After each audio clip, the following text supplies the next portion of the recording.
Hey, what's going on, everyone? It's your boy, the Captain JJ. We are back with another video. Hopefully you guys are doing well. Hopefully life is treating you well. We're doing something a little bit different, a little bit out of the box, a little bit. Not really out of the box, but something funny. A little bit of segment I like to call like a character spotlight, talking about Dragon Ball Z Dokkan Battle. But before we get started, as always, guys, if you like the video, you like what's going on, consider hitting the like button, the follow button, subscribe button, whatever it is that you're seeing on this screen here. But join the crew. We're having a good time, and you know what?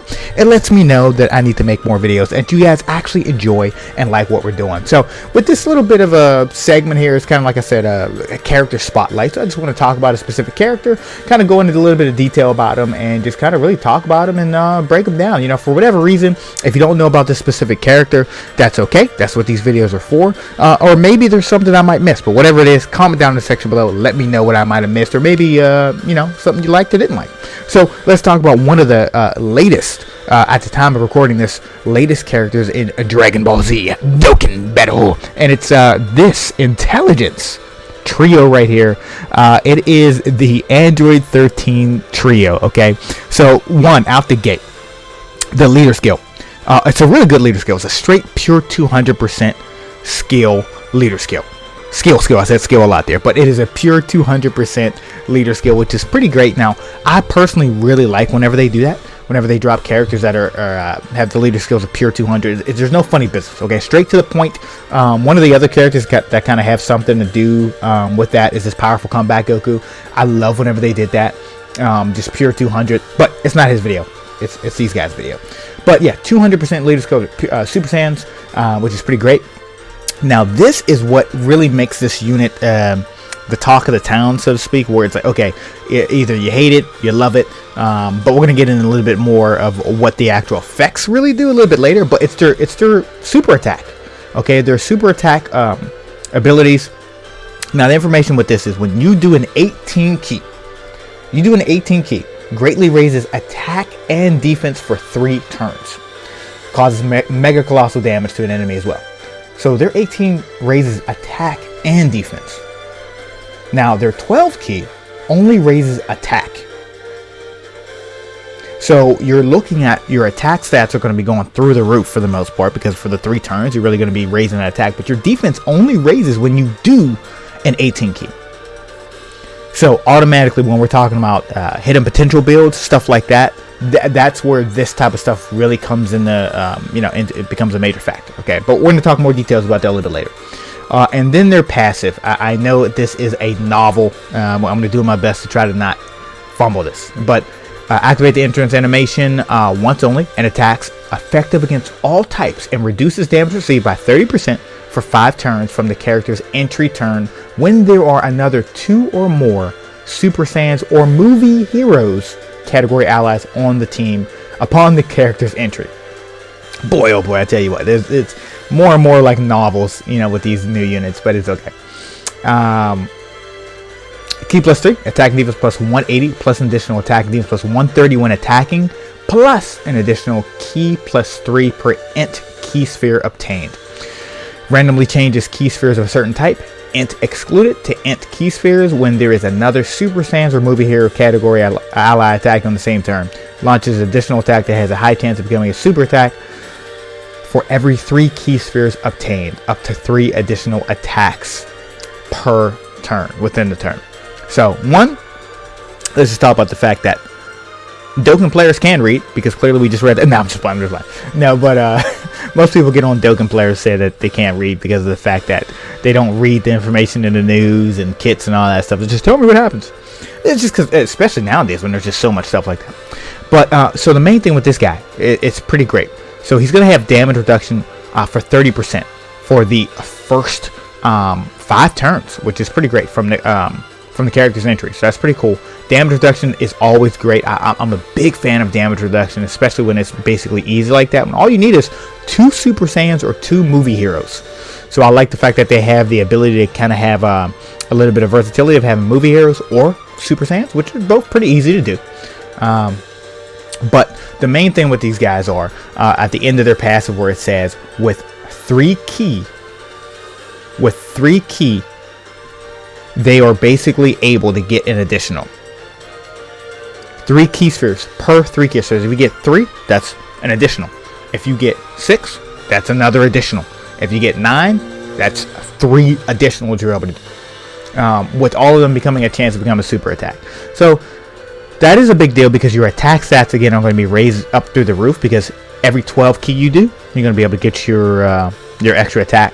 But what really comes down to the nitty gritty is the fact that you only get defense with your 18 key. So now we're talking about build. How should you really build the unit? Now me personally, yeah boy, I did not get a whole bunch of copies. I only pulled 1.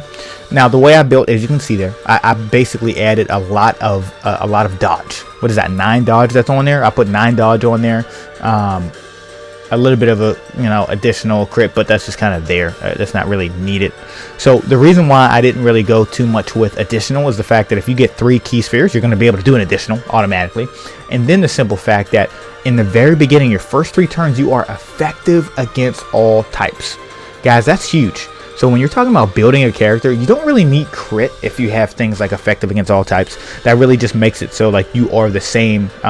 You are the coloring type that is more effective. So if it's you're fighting a physical character and you're an STR character, you're effective against that. It's kind of like a crit in itself. So with all that being said, it's like I personally, you didn't really feel the need to have a crit, except for having the wowie zowie effect on the numbers.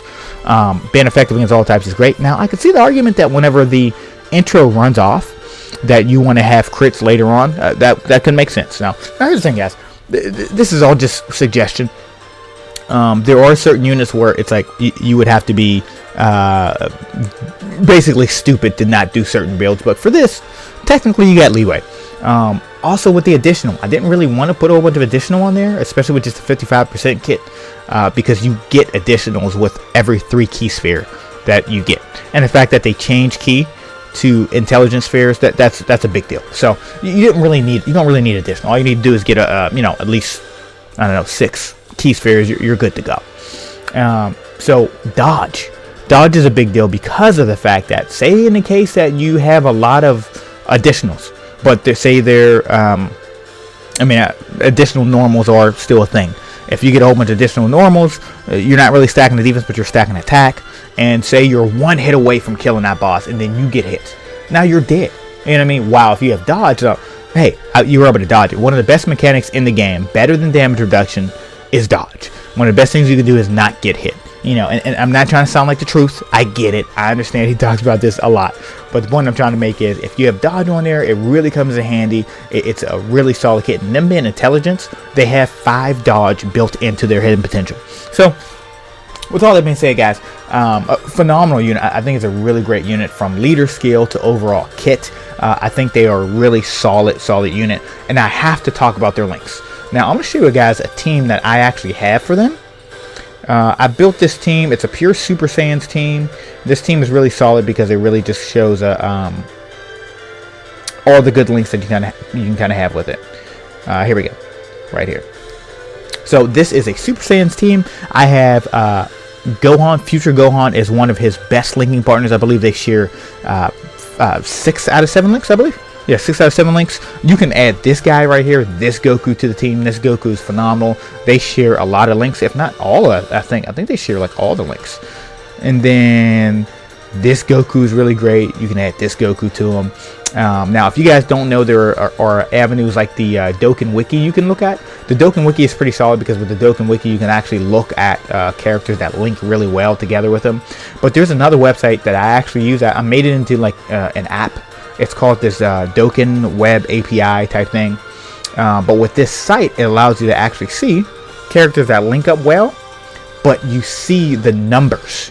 You see the numbers, and that's what I care about. Because the Dokkan Wiki, you're able to actually see the links, but with this you can actually see the real numbers, like in level 10 links. So for example, we got the trio, and then if you link them up with this Goku here, you get 7 links. What does that look like? Plus 80% attack, plus 5% defense, plus 3 key, and enemies defense minus 10, which doesn't really matter. So like I was saying with that Goku there, they actually share 7 links. No, 6 links, sorry. They share 6 links. They share 6 links, and pretty solid. But this Gohan, probably one of his best friends. You put this Gohan in slot 1, he's gonna do phenomenal defense. He's one of the best units in the game, and the fact that he gets some great support, basically, this is a big deal. That's really huge. But a low-key sleeper with all these units is this guy right here. This guy is really great. He links up 6 out of 7 links. Great attack, good defense. But the main thing with his passive right here, his passive is huge because he's going to be giving everyone on the team some extra attack and defense. So I'm sorry, super class allies. So as long as they're super class allies, you're fine. But at defense plus 50%, not attack. Sorry if I said attack, but 50% defense, which is huge when you're talking about the intelligence trio. So when you're talking about that trio, giving them extra defense is a big deal. Then there's other characters. You can run Trunks. Trunks is pretty good. The 8th anniversary LRs are really good as well. Oh, this guy's really solid. You can run him too. I mean, for whatever reason, if you don't have those other units. But yeah, there it is. So you got a lot of different options there. But this unit is really good. A really good unit. Only 55%, and this unit is doing attack stats like 13 million, 15 million, stuff like that. So there it is. What do you guys think of the intelligence trio? Do you think they're a really good unit? Do you think they're a waste of time? Do you think it's a unit that they should have just put a little bit more work into? And in the event, let me know down in the comment section what you guys are thinking. And as always, if you like the video, you like what's going on, consider hitting the like button, follow button, subscribe button, whatever it is that you're seeing there. Join the crew, ring the bell to be notified of everything that's going on here, and I will see you guys next time. Peace out, guys. Peace out. Stay classy, never trashy.